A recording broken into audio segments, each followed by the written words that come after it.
10 worst jobs ever existed. Bad conditions, bad pay and even worse prospects. If you think that describes your job, then see how it compares to these 10 jobs that will go down in history among the worst of the worst. 1. Leech collector. Until the late 19th century, leeches were in high demand for medicinal bloodletting, the withdrawal of very small amounts of blood from a patient as therapy.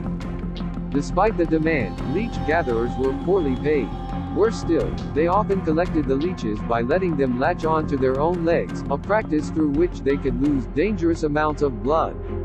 2. Snake milker. While we're on dangerous jobs, here's one that still exists today. Snakes have long been milked for their venom, which is then used to create antivenom to treat snake bites. One renowned milker, Bill Host, survived 172 venomous snake bites during his long career and lived to 100. 3.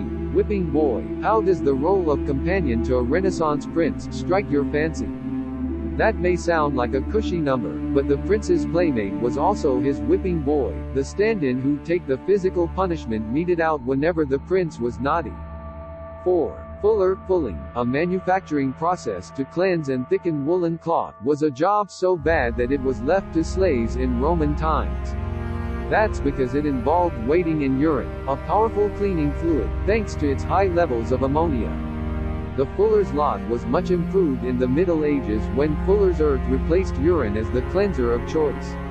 5. Resurrectionist. This rather fancy name for body snatcher did nothing to redeem the job.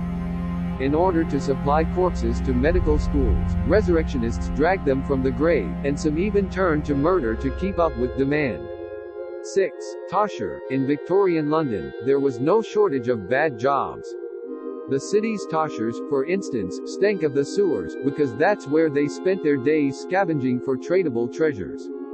7. Mudlark. Another tribe of 19th century scavengers, the mudlarks would pick over the debris on the banks of the Thames at low tide, back in the day when the river was foul with raw sewage, not to mention the odd dead body.